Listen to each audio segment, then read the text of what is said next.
Assalamualaikum warahmatullahi wabarakatuh. Kali ini kita akan membahas tentang ta'aruf dan khitbah. Jadi di sini bagaimana sih pengalamannya Putri ketika dulu pertama mungkin melakukan ta'aruf terlebih dahulu. Jadi bagaimana tahapan-tahapannya, langkah-langkah apa yang harus dilakukan, dan juga saat proses terjadi ta'aruf itu bagaimana prosesinya. Waalaikumsalam warahmatullahi wabarakatuh. Ya, jadi pertama dulu suami setelah wisuda ya, itu chat lewat WA. Putri, kira-kira orang tuamu ACC nggak kalau misal kamu itu menikah sebelum pendidikan profesinya selesai gitu. Nah, ya langsung saja saya tunjukkan itu pesan itu ke papa saya. Lalu kemudian dengan tegas papa saya bilang, oh ya papa nggak bisa bilang iya atau tidak gitu. Papa butuh bicara sama orangnya. Nah, ya sudah saya sampaikan aja apa yang dibicarakan oleh papa ya ke dia. Dan mungkin waktu itu mungkin hari Ahad ya atau hari Sabtu gitu. Lalu kemudian pekan depannya di akhir pekan juga dia langsung datang ke rumah saya menghadap papa dan mama saya ya. Jadi di situ mengutarakan keinginan untuk menikahi saya gitu. Lalu kemudian alhamdulillah ternyata papa dan mama saya ACC ya setelah pertanyaan yang bertubi-tubi. Saya juga waktu itu deg-degan. Lalu kemudian segera setelah itu saya menghubungi murabi saya besoknya di rumah sakit.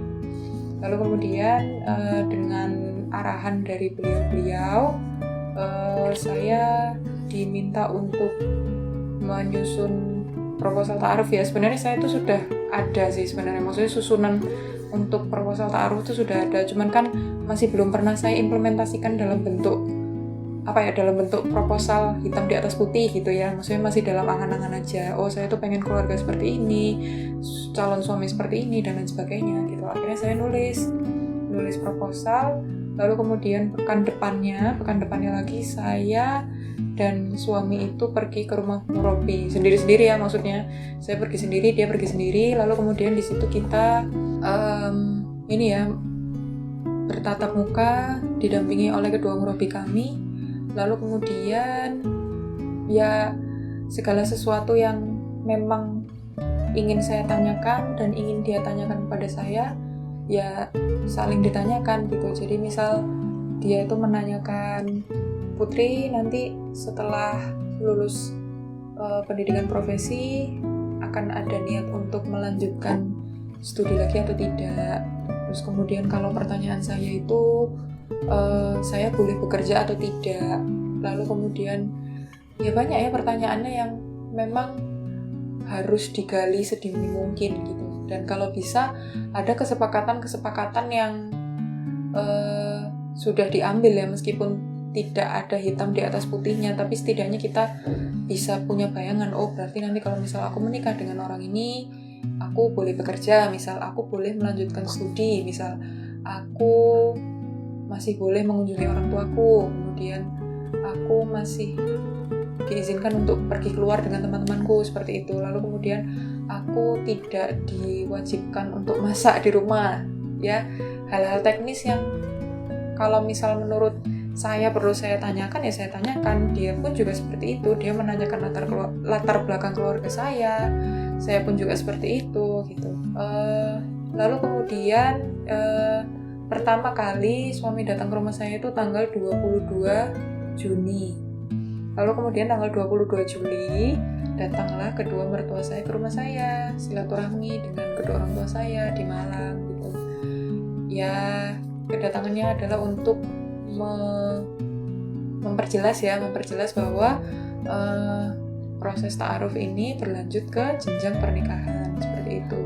Proses kami itu mungkin pada umumnya ya orang itu kan tukar proposal dulu, lalu kemudian ta'aruf, kemudian khitbah gitu. Ya sebenarnya tidak terlalu berbeda dengan kami. Cuman karena kami ini sudah hampir 4 tahun, 5 tahun ya, satu angkatan, satu kelas. Jadi kan sedikit banyak tahulah tentang pribadi masing-masing gitu.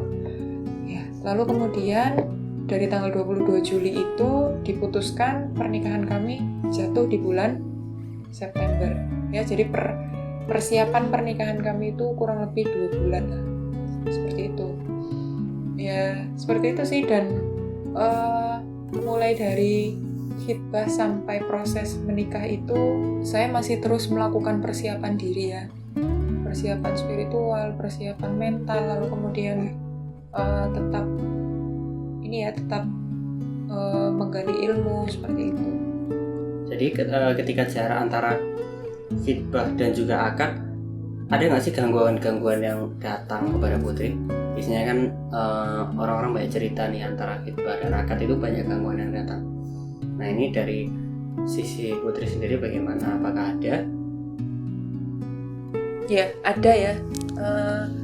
Kalau saya dulu tuh semakin dekat dengan hari H, saya tuh semakin nggak kepengen ngelihat wajahnya suami saya, nggak tahu kenapa. Jadi kalau misal sama temen gitu di rumah sakit ya, kan kami masih pendidikan profesi, saya bilang tolong ya kalau misal ada ini si calon, tolong saya dijauhkan dulu gitu. Entah kenapa, maksudnya mungkin itu cobaan juga buat saya ya. Maksudnya bayangkan saja nanti setelah akad tuh saya harus 24 jam sehari, 7 hari dalam seminggu ya, 30 hari dalam sebulan saya harus bersama-sama dengan suami saya kan. Dan sedangkan semakin dekat hari H, saya semakin nggak kepengen ngeliat wajah suami saya juga nggak tahu kenapa gitu. Cuman dari situ saya coba menguatkan diri ya. Saya coba banyak berdoa, saya minta dikuatkan keyakinan saya supaya ya bagaimanapun setan-setan itu nggak akan berhenti gangguin kita, nggak akan berhenti menggoyahkan niat baik kita. Seperti itu. Jadi kalau misalnya kita nggak kuat secara mental dan spiritual ya mungkin akan sulit gitu.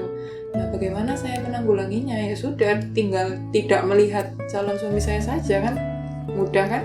Jadi saya dulu 1 minggu sebelum hari H pernikahan itu saya memutuskan untuk pulang ya, untuk pulang ke rumah orang tua, untuk menenangkan diri dan juga untuk menjaga jarak mungkin ya dengan calon suami seperti itu. Dan hasilnya saya semakin merasakan ketenangan gitu. Selama 1 minggu itu saya bisa fokus dengan diri saya sendiri, fokus mempersiapkan detail-detail untuk hari H.